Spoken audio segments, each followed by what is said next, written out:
Unstable Vitals is the podcast that takes the pulse of American healthcare, and the prognosis is critical.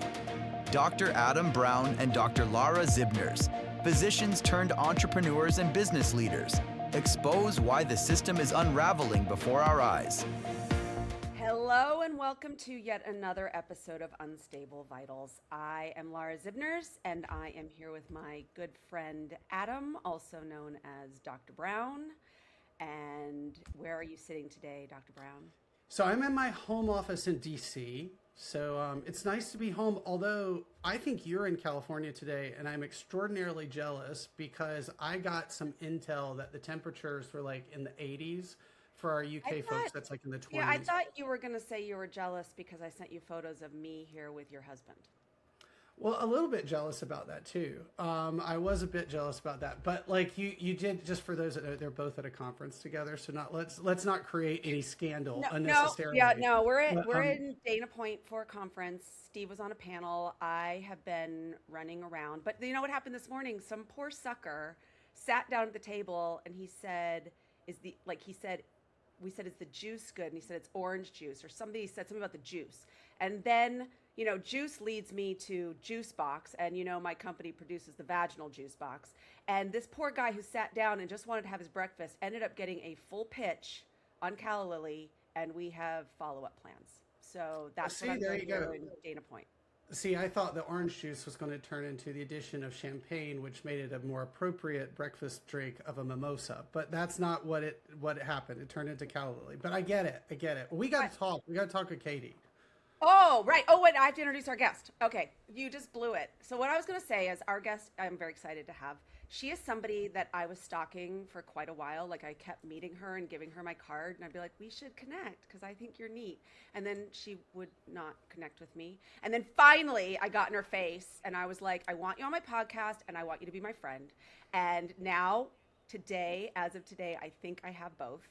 I want to bring you Kathryn Schubert. She is the president and CEO of the Society for Women's Health Research. She has a big background as a lobbyist. She's going to tell us all about what she, also being in DC, does. Welcome, Katie. Yay. Thanks so much. I love the way you characterized that, which is 100% accurate, but it wasn't because I was avoiding you. It was. I literally just spit water. That was a good spit take. And now all of the sound stuff that we tried to work on for the last half hour is now screwed up. Good job. God. Good so job. Funny. No. Funny. Hey, it's good to see you. It's good to have you on. Thanks for having me. It's nice to see you both. Yeah. So, you know, as we were looking back through your background and first, like Lara's like, oh, we've got to have Katie on. We got to have Katie on. You know, as when we are thinking about how do we solve the healthcare problem, you know, like the title of this podcast is Things Are Unstable, you know, Unstable Vitals. And so as doctors, Lara and I are always putting on our ER brains and for her ER and pediatric brains of like, okay, what's unstable? How do I fix it? And so I think we can probably say that the healthcare system in the United States is fairly darn unstable and especially in certain segments of it. But you are focused on the policy, science, and equity around women's health funding. And so tell me more about you. Tell us more about what you're doing. I'm very curious, and then we can talk about how to fix our problems. Oh, we've got a lot of problems to fix, but I think we can do it. My background, I don't think it's all that particularly interesting, except that I found myself starting my career on Capitol Hill working for my own member of Congress, who at the time was the chair of the health subcommittee for the Committee on Ways and Means. So very much into just from sitting in the office, and I was her scheduler. So I would, you know, get all of the phone calls and do all of the meetings, often requesting that federal officials from HHS, NIH, CMS was a huge one because that was when Part D was being created. So I sort of learned some healthcare policy by osmosis and then went on to become a lobbyist after that. When you work on Capitol Hill, and this is something my mother kept asking about, like what happens when you are out of a job in 2 years, which is a very real issue.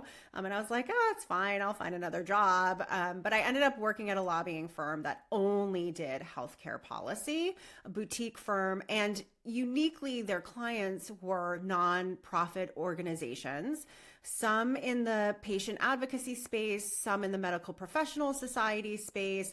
There was a little bit of biotech sort of tangentially, but it really was focused on federal appropriations, so funding for research, funding for, other sort of public health programs, CDC, NIH was huge, FDA regulatory policy, things like that. And one of my clients was the Society for Maternal Fetal Medicine. And at that time, I was having my children. And so it was deeply personal to me, and thinking about why the system is not working for us, and sort of coupling that with the maternal health crisis that continues to plague this country, really felt like there were things that we could do to fix that problem. So I ended up working with them, represented them in front of Congress, got a few pieces of legislation passed to address that, which are still ongoing. And then I went in-house working for them as their first chief advocacy officer, and sort of found my way to the Society for Women's Health Research through that. So really loved working in the nonprofit space, and really feel that it is so important to have representation here in DC. If you have anything to do with policy, which touches all of our lives in some way. And so ended up getting this job as CEO, and it was really meaningful to me too, because it allowed me to broaden out our work. I think the biggest issue that we think about right now is this lack of funding for women's health research, which is a huge issue for us. And we look at anything that differently, disproportionately, or uniquely impacts women, which again is everything, depending on how you want to look at it. It touches all of our lives. And so we're working really hard to close the women's health gap here in DC through our federal advocacy work. It's amazing work. I want to hit on something and then go to you, Laura.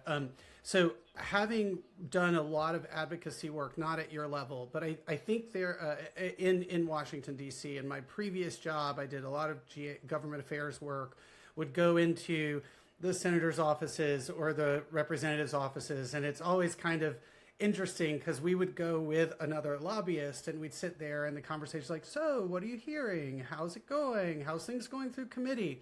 And I think what is so important for people that are not in this space to understand is lobbyists are the people who are getting the shit done in the background. And I think, lobbying and lobbyists have been pejoratized in some ways, of being like, ooh, the evil, bad lobbyist. But what we don't recognize, I think, as citizens and just as general population, is how much a lobbyist, number one, is taking in large amounts of information for their advocacy groups. They're distilling it in a way that they have to pitch it out to a representative in sometimes minutes, or to a legislative assistant in like a 15, 20-minute meeting or dinner or something like that. And they are having conversations, and it's in an educational type of manner. Now, obviously, you can be lobbying for things that are not so great, but in spaces like this, you're lobbying for things that are really important, and so you are in a really critical function.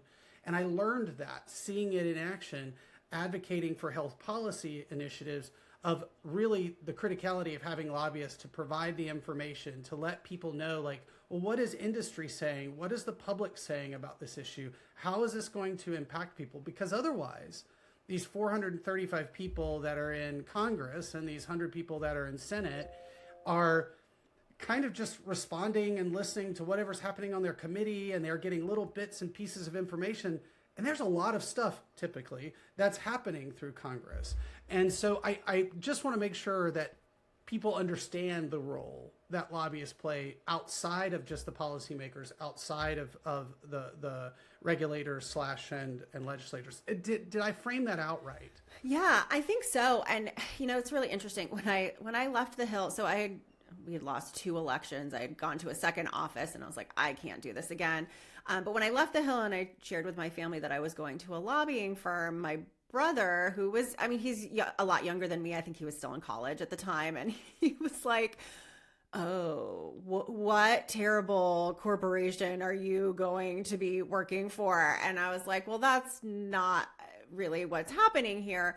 But really what we're in the business of is relationship building and making sure that we're making the connection so that those who are experts in their field have a voice. So even when I'm training people, when I was sort of doing a lot of those Hill days, I've arranged so many Hill days in my career. It's really about, if you're not at the table, you truly are on the menu, because there's nobody else going to Capitol Hill talking with legislators. And this even translates into administration work too, right? Like the executive branch, all the branches of government. If you're not there making them aware of how what they are doing impacts you and your constituencies, whether that's patients, researchers, providers, whatever that looks like, nobody else is. Just because you think something is the right thing to do doesn't mean that everybody else understands that fully. And I think the other piece too is, and you mentioned this, legislative assistants and members of Congress. The legislative assistants are handling, generally speaking, more than just whatever is healthcare, right? I think when I was in LA, I worked on ag policy, I worked on energy, environment, foreign affairs. And I was booked with constituent meetings and other meetings like every 15 minutes from 9 a.m. to 6 p.m. So it really is like the only way they're going to get that level of expertise and specificity when it comes to the policy is through those who are experiencing it firsthand. And from a lobbying perspective, we can really be the bridge between that. And so, working at a nonprofit, we do advocate, we do lobby. We don't reach, there's a threshold to register to lobby. We don't do enough of it, to be able to register. We sort of balance that out with, yes, we go to the Hill, we educate, we advocate, and we have all of these sort of education and awareness and research adjacent programs.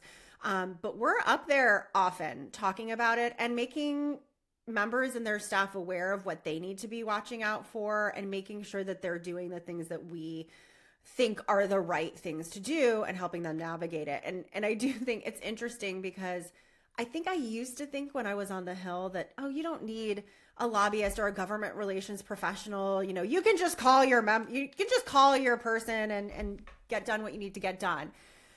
And then it was like, well, people don't know how to do that. And the only way that you're able to do that is through somebody who understands the process, which is never how how a bill becomes a law is not at all how a bill becomes a law, especially now.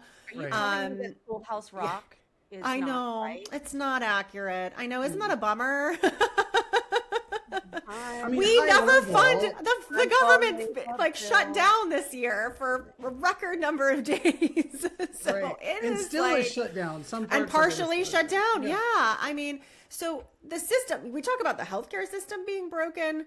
I'm not sure that even the sort of way that legislation is made has ever worked the way that it should, or the way that it was meant to work out, which I don't know that that's necessarily a bad thing. It actually does allow for people to come together and have meaningful conversations about what is useful, what is not useful. But having that sort of go-between and understanding who you need to talk to and what they're working on and where the opportunities are is so important if you actually want to get things done. So because both of you have some understanding of what you're talking about and I have none, can we back up a sec? You said a threshold you need to meet in order to register. Like, what the heck are you talking about? Oh, yeah. So there was a law many years ago because there were some bad actors who were lobbyists.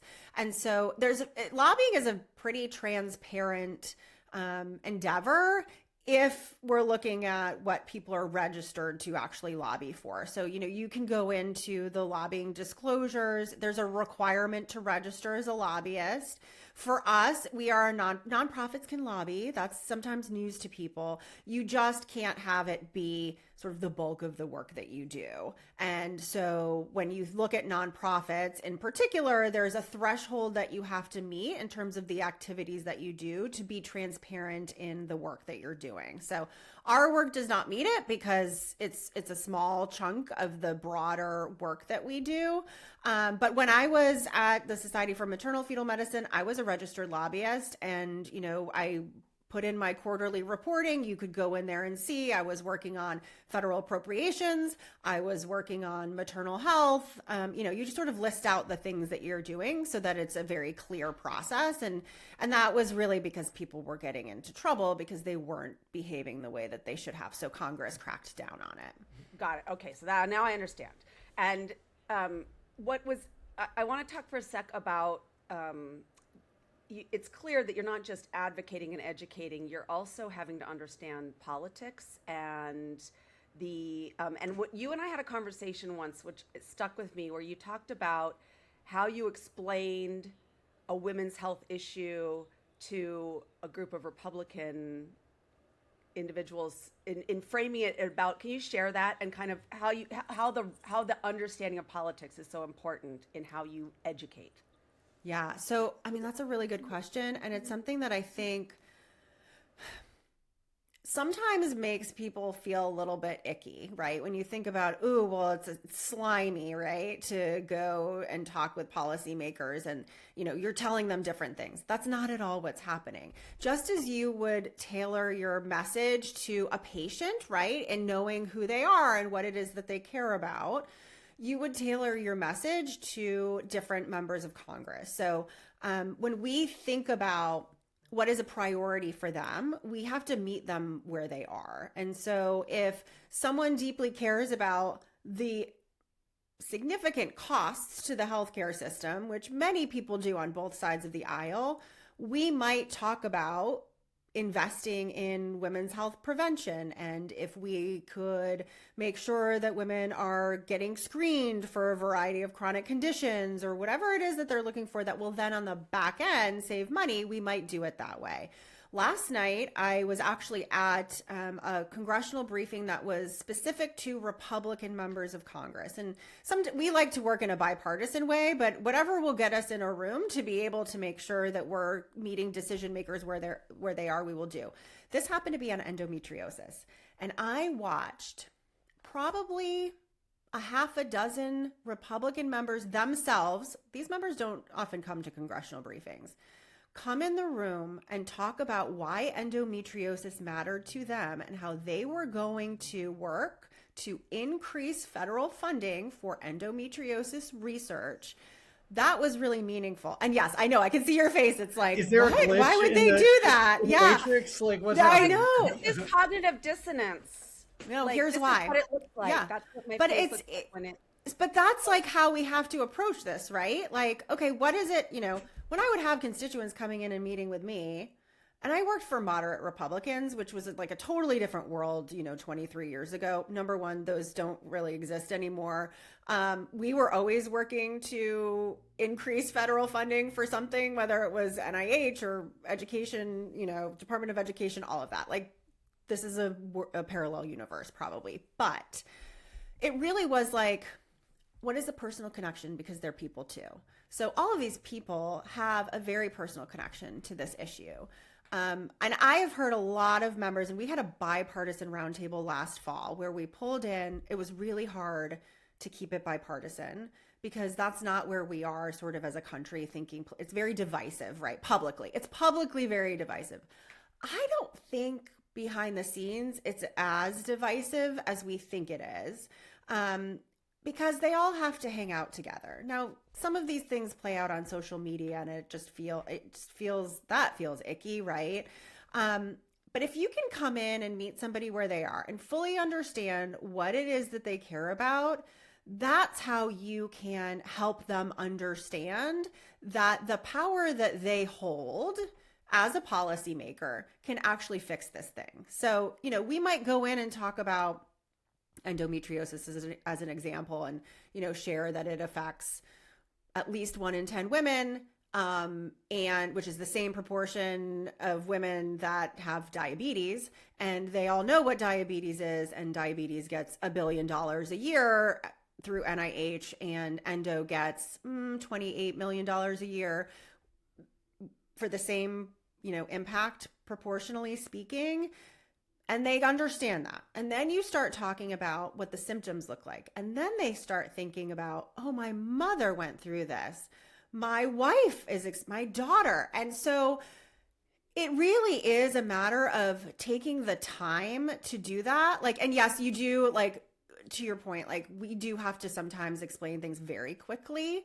Like if we want to hook somebody literally in an elevator, which, the elevator pitch is a real thing, you do that.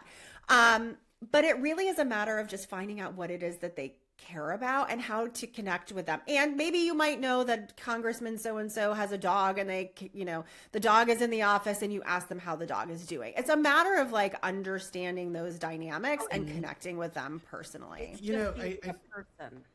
Yeah, it is very personal. I think when we were advocating for a specific bill around surprise medical billing, so that's in the late teens, and in the early 20s. Can you explain what that is? Because that sounds fun. Oh, it was not. It's not a fun surprise. Yeah, surprise! You owe $1 million. Yeah, no. So just super brief. It's your hospital's in network with an insurance company, but your your emergency department physicians are not in network with that insurance company. And Katie comes to the emergency department. She thinks, okay, I'm covered. I'm insured. And she gets seen by an ER doctor and gets an X-ray, and the radiologist and the ER doctor are not in network, but the hospital is. She's going to get a surprise medical bill for being out of network, even though she went to a facility that was in network. Not a nice surprise. Not fun. Not fun. It also seems bonehead to me, because if you break your ankle, you don't go up and say, I broke my ankle. Could I please see your network? Well, exactly. So this played into EMTALA, the unfunded mandate, and da-da-da-da. So it got very complicated. But what was, to Katie's point, what I think was really interesting is that we would have like our list of the days.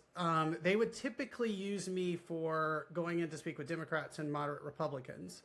And we would shift the message, and then rural places. I'm from North Carolina. I have a lot of family from rural North Carolina. And so there was intentionality about where I would be placed and have the conversations based upon who the legislature was and kind of what their interest would be. Because you can imagine that if someone is from, Beulahville, North Carolina, that's where my granddad's from, in Duplin County, population of like 2.5 thousand people, the interests of supporting urban hospital systems is very different than like their struggling kind of hospital and what that meant for those patient populations. So that was number one. But to Katie's second point about I think I was surprised at actually how much Republicans and Democrats did get along in the background. And we have to realize that a lot of the stuff that we see on, the different news agencies is all for engagement for fundraising. It's a way to kind of galvanize, and the more kind of shock jockey you can be, the more money that you can get. And like one of my friends who's was a congresswoman, she's amazing. And one of the things that she talked about is she would tell me I actually talked with Marjorie Taylor Greene and we had great conversations, and it was just like, what? And now hearing what she's saying, she actually sounds like one of the more sane people that's in Congress. But but it was very distant because she was a Democrat, and of course Marjorie Taylor Greene was a far right, MAGA Republican at the time, and it was a shock to me. And she goes, "Yeah, we have to." Just what you said, Katie. She's like, "We had to work together. We do have shared interests. We're from the same state. We had so I think what it tells me is that what we hear from an election sort of thing. What happens in the halls of Congress? Washington is broken, and it is. But there's still shit that has to get done. There's still stuff that has to happen. And each of these different legislatures have very specific constituencies because they want to get reelected again. So they want to address the issues that are within their district. So anyway, I was just wanted to definitely say that I saw the very same things, and it was very fascinating to me to see how the workings were in the background.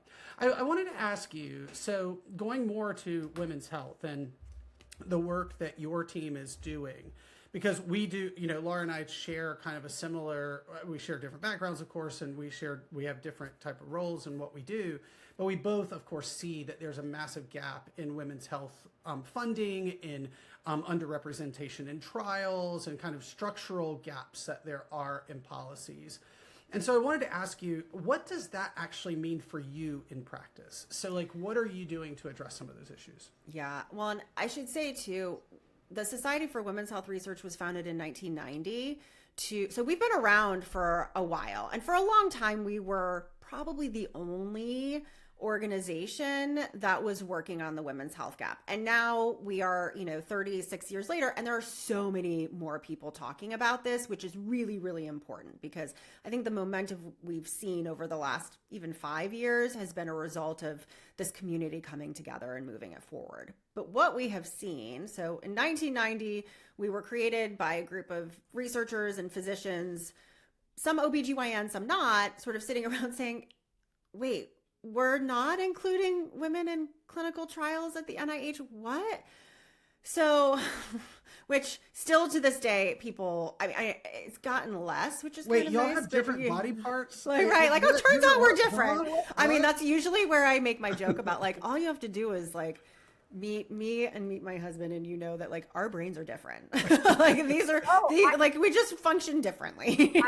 I have 2 girls and a boy, and I always say there's cheese souffles and then there's microwave pizza. We're so different. Yes, men and women are different. That seems disparaging, I'm just going to say. And I know poor Otto is it's like... It's just more straightforward. Like, not everybody wants a cheese souffle all the time. I get it. But I would say that it's not that the Y chromosome, there's a real misunderstanding here. The Y chromosome is not, like, different than the X. It's a defective, broken X. It lost the leg. Whoa. Lost the leg. I don't know that I would say that. What I might say I think we need the editor to edit that differently. Out, But there are differences you need to know about. The Y chromosome is not different. It's a broken X chromosome. Folks, you've heard it first. There you go. Dr. Lara Zibners, who wants your money, Oh my goodness. Well, that might be a good message that we could take to somebody who might want to. That's not good messaging for your male legislators. No, certainly telling not. them that they've got a chromosomal defective deficiency is not going to be the may message. not work, but it would probably work for somebody. But but the point really was that women were being actively excluded from clinical research because, hormones are really difficult to account for. I think the general thinking then was that it's riskier to include women of reproductive age, and let's just do the research in men and male cells or male mice, and just extrapolate the results out. And it's fine because women are just small men, which we know not to be true. But it was it was really hard. Yeah, right. So we were founded to fix that. We worked with Congress, bipartisan Congress, mostly women, the Bipartisan Women's Caucus, to get a provision into the NIH Revitalization Act in 1993 that required inclusion of women in clinical trials. So we did that. Then we were like, well, we're not looking at female mice. That doesn't make sense either. They're messy. Mice don't even menstruate. I know. That's the other thing. I read somewhere it's because they're messier, right? Like they make more of a mess in their cages. It's hard to control. Oh, I don't know about that. That could be. But I think it's hard to control hormones. And when you're trying to conduct a clinical trial, right? You know this. You want to control for every possible variable except for the thing that you're trying to test. So it does make sense if you think about it that way, that's why you wouldn't have to consider different sexes when you were doing basic research. But it's not realistic, and it led to a lot of issues, including dosage for medication, that pathophysiology of disease might be different, metabolism, etc. So in 2016, which was only 10 years ago, we were able to work with the NIH to make sure that they were requiring the consideration of sex differences, which was a huge thing. The thing I would say, though, is that there's more work to be done, because all researchers have to do is say that they considered whether there were sex differences. They don't have to necessarily collect the data or analyze the data to truly understand sort of what those differences are and why they may or may not be meaningful. So we're working on that too. But I think this historic lack of inclusion, puts us really far behind.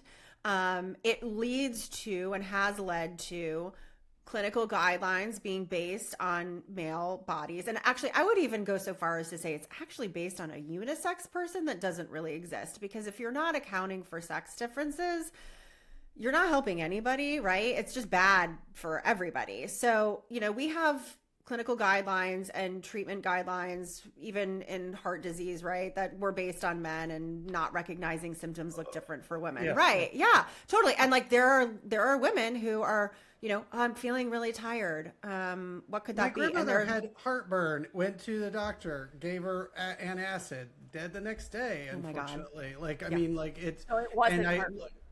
clearly not. Yeah.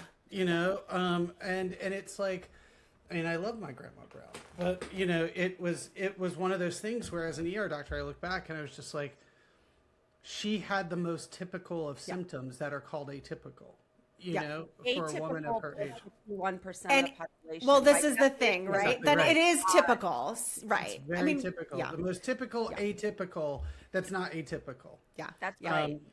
No, you brought it. I just learned something. I did not know mice did not menstruate. I did not know that. So thank you for educating me. I had no idea. I try not to think about that anyway. But I'm full service.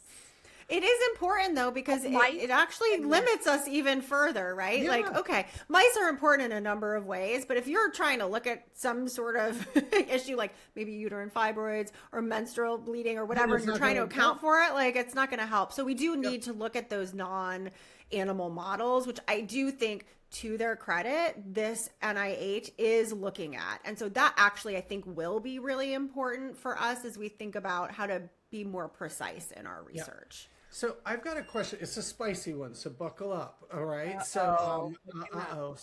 So I'm going to just make a declarative statement, then a question. Women's health has become quite politicized over the last few years, and so especially in the current administration, to the point where there's been funding cuts. We just saw the release of like depositions from Doge people going through using ChatGPT, that anything that had diversity, sex, LGBT things, like those different types of grants and things were excommunicated from the grant database, et cetera.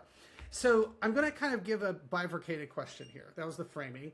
So how are you navigating now the current politics where discussion about sex is very challenging on the one side of the coin, where there's a negative view of anything diversity, equity, inclusion?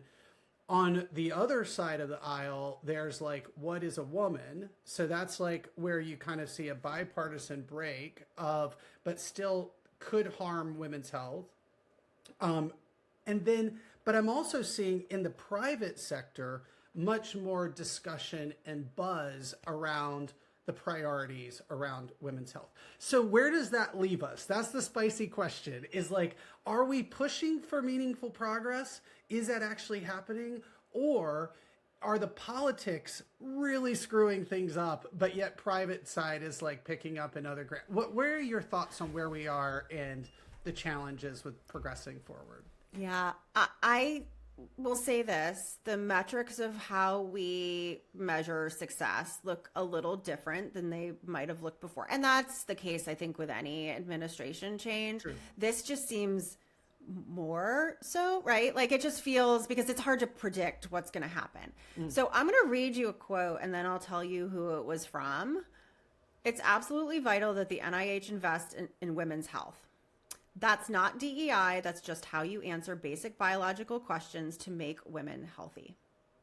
That came from the NIH director like 2 days ago in front of Congress. So we're going to take that. Lauren Boebert. Yeah, I mean, could be. So I think the answer to that, yes, it is very concerning to use this, Control F for words that maybe they're not understanding what they mean. Like this issue of sex and gender was a huge concern last year when there was this movement to remove references to both of those things. And we sort of came in and were like, listen, sex differences is really important. That is different and not less important, but it's just different from gender differences. That's the societal impact, right? Of being a woman or a man on your health and well-being, those social determinants of health. Sex as a biological variable is going to help you get to some of these issues that will make everyone healthier. So while some things a lot of websites came down last January, February. The sex as a biological variable policy was one that we were concerned about. It did come back up. We sought clarification because there were some weird things at the bottom of it that sort of said, like, this is a historical document. And I sort of said, well, does that mean that it's a historical document that we no longer follow? Or does that mean that it was just created in, a certain time period, which makes it historical? We got clarification that it is the latter. So it's still in effect and they're using it very carefully.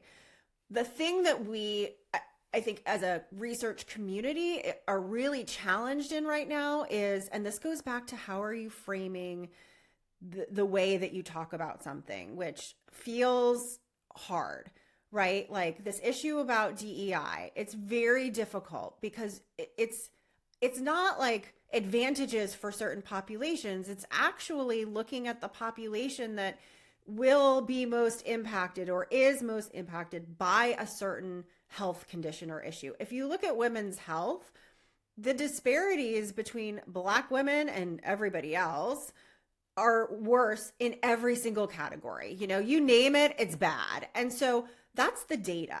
So you have to look at these populations to be able to get the answers that you need.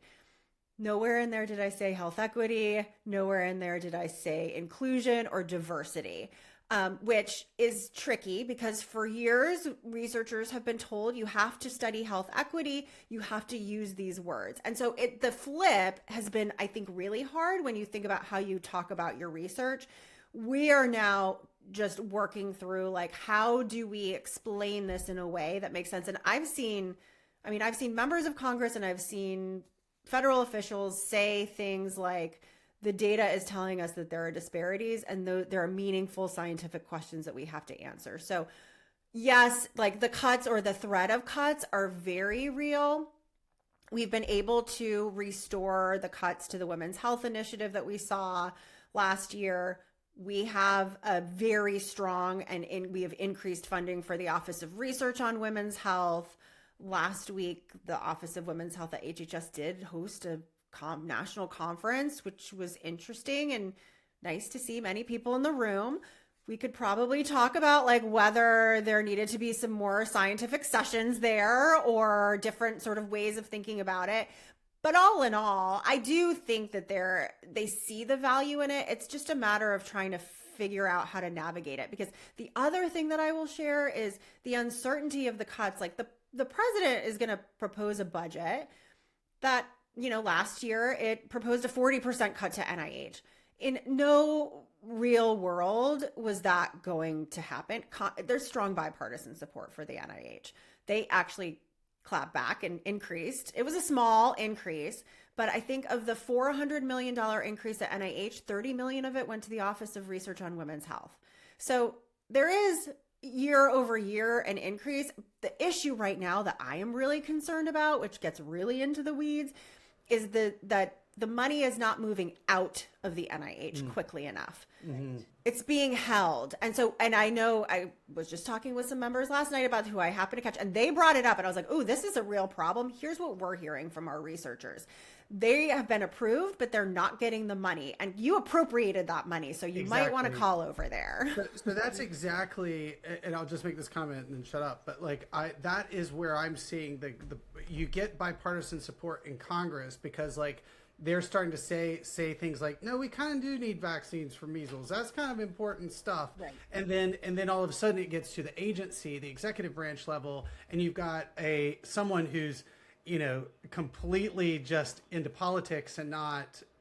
The political review is definitely a concern for everybody on the Hill. Yep. I heard that loud and clear, and there will be questions about this for sure.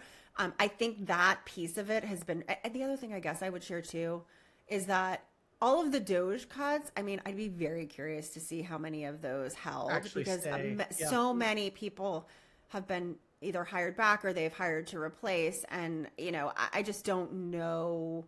That exercise was meant for something, but I don't think it was meant to actually cut. I think it was all for political expedience. And it same thing with the DEI comment that you made earlier. These are just nomenclature flips and that we're having to just message differently so that certain audiences aren't triggered. Unfortunately, there's like a lag between kind of getting it right and it's hard. I mean, there's a lot of uncertainty with researchers who are at very critical moments of their research, and they're concerned that they're not going to be able to have those scientific discoveries. And we share those concerns. It's a matter of like what is real and what is not real, and how do you get to the bottom of that, because you don't want to sound an alarm and say this study is being cut, and then to have it turned around and say, well, we never said that. That's not true, because it's not technically true. So it's really just more of like a learning experience for us all to figure out the best way to approach it. Okay, so we're going to have to start to wrap this up because you have to go do important things on the Hill. But for me, so we always say, you know, we're looking for solutions. For me, the thing that I think I've learned the most listening to you is that a lot of what we hear is clickbait, rage bait, and actually, even though the public seems so far apart and down to like fist fights in the street, the people who actually represent those different sides are working together and do get along. And I think that maybe Joe Public could learn something from that. And we always, but if you could name one problem that you see and a solution, like just one little one in all of that stuff you're doing, what's the one little problem and solution you Well, I don't know if this is little, but I come back to the funding, right? Like we're never going to have enough funding unless there's a significant investment across the board. And that's not just for basic research. It's for translational. It's for workforce. It's for fixing the regulatory pathway. It's for education and awareness. So until Congress decided, this is what we're trying to do every day, right? Like this should be your number one priority. Nobody opposes women's health research, really, right? Like nobody's like, oh, I hate that. I don't think we should know more about women's bodies, which in some circles, yes, people I think do feel that way. But on the whole, like nobody's opposed to this. It just isn't rising to the top. So if we can really get in there and get some funding for the research, yes, at the federal level, but the philanthropic side of things, industry, which does, to your point, have a lot more interest, and they're learning how to apply things to women's health that maybe they weren't as interested in before, because I think they finally realized this is a huge consumer market for them. Yeah, it is a half of the money maker. population. Yes, Yeah. this is about it will make you money. I promise. It's like your addressable market is like pretty large here. So so I think just we have to elevate the funding levels and not in the few millions. Like I mentioned, Endo was at 28 million. That is up from 7 million. So that's great, but it's billions of dollars that need to be dedicated, and that will, now you're not going to see the savings right away, but you will see cost savings, you'll see health and well-being, longevity, etc., and that will be for men and women. It's not just going to help the health of women. So to me, it's a money, at the heart of it, it's a money problem. Show me the money. Okay, Adam, any thoughts? Have you learned? Yeah, something? I mean, Katie, I could have talked for a long time on this because you are like ticking so many, buttons for me or boxes for me that are like, I love politics. I mean, it's some of the work we do at ABIG. I love having these conversations and understanding the inner workings. You've also given me some hope, I think, around what is happening. Not only are we seeing some movement in industry, which I think is a really good thing, but also, the people are pretty savvy on how to shift and change word choices and priorities to make it interesting to certain members of Congress. And you've made me hopeful that actually some members of Congress are working closer together than we oftentimes think. And so I think that's good. It's also amazing the work that you're doing. I'm hoping that people are listening, understand the value of what lobbyists do. So I think my very last 30-second question is, and then we'll wrap, is if we assume that healthcare is unstable, can this be stabilized, and are you hopeful that it will be stabilized? Yes and yes, if we can continue this movement, right, that is sustainable. The thing I would say is it's going to take all of us working together, right, outside of silos to be able to move it forward. But I think not only am I hopeful, like we have to do it, because if we don't, I mean, you can already see what's happening. The system the system is crumbling. It is working the way it was intended to, which is to reduce waste, fraud, and abuse. But like, we need to reimagine a system in which health and well-being is centered, and, you know, time is valued, and the work is valued, and there's, you know, appropriate reimbursement for services, and you actually know how to treat somebody who's presented to you. But yes, I think I've never actually been more hopeful, aside from like the noise happening. Because of the progress that we've seen over the last few years, we never would be talking about trying to get billions of dollars for women's health research. And we've been at this for a long time. So there's finally things happening. Well, Katie, it's so great to have you on. So that folks, this is Katie Schubert, President and CEO of Society for Women's Health Research, based out and of my friend. PNB. Yes. And Katie, let's go grab coffee sometime or a drink. would love You know, that. I live just outside Georgetown. So, but it's so great to have you on. I really appreciate the work that you're doing. It's impactful and important work. And folks, make sure you like, follow Katie and her team at SWHR. Katie, thank you so much. We really appreciate it. Thank you. Have a wonderful rest of your day. All right. Bye. Thanks for tuning into Unstable Vitals. If you enjoyed this episode, make sure to follow us for more unfiltered conversations on the pulse of healthcare. Connect with us on LinkedIn or visit us on unstablevitals.com to stay in the loop.